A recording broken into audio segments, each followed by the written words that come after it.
ফেব্রুয়ারি মাস চলতেছে, তাই শপিং করে নিয়ে আসলাম। গার্লফ্রেন্ডের জন্য 3,000 টাকা দামের ড্রেস কিনে নিয়ে আসলাম। বেশি কিছু কইতে চাই না, অল্পতে বুঝা নিয়েন। মেয়া কিন্তু কলেজে পড়ে।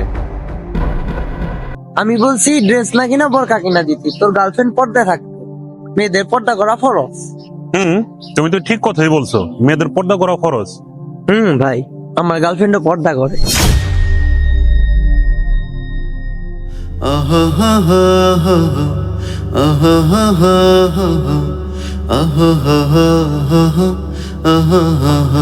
হাতে এত নতুন জামা কাপড়, ঘটনা কি? বিয়ে শাদী করবি নাকি? আরে না, এখনো বড় ভাই বাকি। আর আমি এখন বিয়ে করলে মান সম্মান থাকবো নাকি? আগে বিদেশ যাই, 5 বছর টাকা কামাই, তারপর বিয়ে করা কোনো ব্যাপারই না। আর যদি বিদেশ না যাই পারস? ধর বেটা, তুই আমার বন্ধু না শত্রু? তাছাড়া আমার যে ইনকাম, নিজেই চলতে পারি না, বউ চালামু কেমনে? তাই নাকি? তো ইনকাম কত করিস এখন? এই ওভার টাইম মিলে 20,000 টাকা হয়। এখন বল, আমাদের মসজিদের ইমামের বেতন কত? 10,000 টাকা হবে। 10,000 টাকা বেতন দিয়ে যদি ইমাম সাহেব ফুল ফ্যামিলি চলতে পারে, তুই 20,000 টাকা দিয়ে কেন পারবি না? আরে, ইমাম সাহেবের সাথে তুলনা দিলে কাম হইব নাকি? আমার খরচ বেশি, হাত খরচ অনেক। আচ্ছা, তোকে এখন এগুলা বললে ভাল লাগবে না। এখন বল, এগুলা কার জন্য কিনে আনছস? আরে দোস্ত, ফেব্রুয়ারি মাস চলতেছে, তাই শপিং করে নিয়ে আসলাম। গার্লফ্রেন্ডের জন্য 3,000 টাকা দামের ড্রেস কিনে নিয়ে আসলাম। তোরা পারস বটে। সেদিন দেখলাম একটা মিসকিনের সাথে 10 টাকা নিয়ে কি খারাপ ব্যবহার করলি। আজকে কিনা 3,000 টাকা দামের ড্রেস কিনছস। বাহ, ভালোই। শুন ভাই, তোর একটা কথা বলি, 3,000 টাকা দামের ড্রেস না কিনা বোরকা কিনা দিতি, তোরই ভালো হইতো। তোর গার্লফ্রেন্ড পর্দায় থাকতো। আর জানোস না মেয়েদের পর্দা করা ফরজ? হ, তুই তো ঠিকই কইছস। আমার বউ আমি দেখুম, মাইনসে দেখবো কে? বাবা, কি আর আগে গো।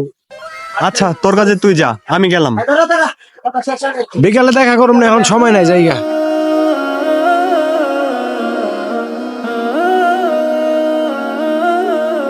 এই যে সোহেল গরু খামার দিছে, ভাই বিশ্বাস করেন ওই 2 মাস আমার পরামর্শ নিছিল। ভাই গরুগুলি এমন মোটা তাজা হয়েছিল। ভাই দুঃখের বিষয় কি কমু, রিজিকে না থাকলে আর কি করা, এক রাতে 3টা গরু মরে গেছে। ভাই, আমি তো শুনলাম সোহেলের গরুগুলা ভুল মেডিসিনের কারণে মারা গেছে। আমার মনে হয় ওই মধ্য মধ্য অন্য কারো পরামর্শ নিছিল। আমার পরামর্শ নিয়ে গরু মারা যাইবো, এটা তো হইতেই পারে না। কি জানি কেমনে কি হয়েছে, আল্লাহই ভালো জানে, আর আপনি জানেন। আর একটা গুরুত্বপূর্ণ কথা, ফেব্রুয়ারি মাস চলতেছে, রাস্তা চিপা চাপা রাস্তাটা হাঁটো নিয়ে যায় না, খালি জোড়ায়। বর্তমানে মা বাবারা সন্তানের প্রতি দায়িত্বশীল না, তাইলে কি এমনি জোরে জোরে ঘুরতে পারতো?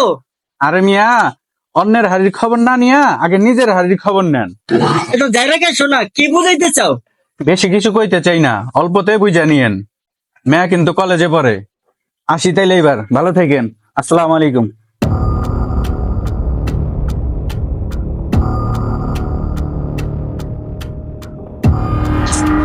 ভাই বুঝবে এটা কি বলে গেল?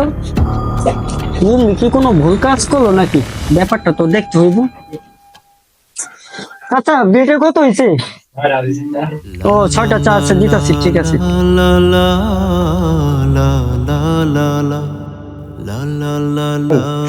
ইদুলকে দেখলাম 14 ফেব্রুয়ারির জন্য মার্কেট করে আনতে। পরে শুনলাম আমার গার্লফ্রেন্ডের জন্য একটা ড্রেস কিনে আনছে। আমি বলছি ড্রেস না কিনা বোরকা কিনা দিতি, তোর গার্লফ্রেন্ড পর্দায় থাকতো। মেয়েদের পর্দা করা ফরজ। তুমি তো ঠিক কথাই বলছো, মেয়েদের পর্দা করা ফরজ। ভাই, আমার গার্লফ্রেন্ডও পর্দা করে, অন্য কি দেখে না। আস্তাগফিরুল্লাহ, শেষ পর্যন্ত তুমি ওই পাপের সাথে যুক্ত? কি বলেন ভাই? আমি আবার কখন বাপ করলাম? তোমাদের মধ্যে কি সাক্ষাৎ হয়? না ভাই, আমাদের মাঝে সাক্ষাৎ হয় নাই। যাক, আলহামদুলিল্লাহ, তুমি একটা গুনাহ থেকে বেঁচে গেছো। কি বলেন ভাই? পাপ করলাম কই? আমাদের রিলেশন হালাল। তাছাড়া আমাদের নিয়ত আছে আমরা বিয়ে করব। কোরবানির নিয়তে গরু চুরি করা যদি হালাল হইতো, তাহলে বিবাহের নিয়তে প্রেম করা হালাল হইতো। না না ভাই, আপনি ভুল বুঝতেছেন। আমার গার্লফ্রেন্ড মাদ্রাসায় পড়ে। তাছাড়া প্রতিদিন সকালে আমাকে কোরআন তেলাওয়াত করে শোনায়। তুমি জানো না, ইসলামে বিবাহ ছাড়া বেগানা নারীর সাথে প্রেম বন্ধুত্ব হারাম? ভাই, আমি তো এগুলা জানতাম, কিন্তু মনে ছিল না। ভাগ্যিস আপনি মনে করাই দিছেন। কিন্তু কিন্তু কি? ভাই, আমি ওর সাথে প্রায় 1 বছর ধরে কথা বলি। আমার এমন মনে হয় আমি ওকে ছাড়া বাঁচবো না। কিন্তু আমি এই জেনা থেকে মুক্ত থাকতে চাই। উপায় একটা আছে। কি উপায় ভাই? তাড়াতাড়ি বলেন।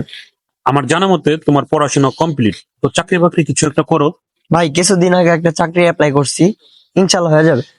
তাহলে চলো বাসায় যাই, তোমার আর জিনা করতে হবে না, চাচার সাথে কথা বলি, তোমার বিবাহের ব্যবস্থা করি। La la la la la la la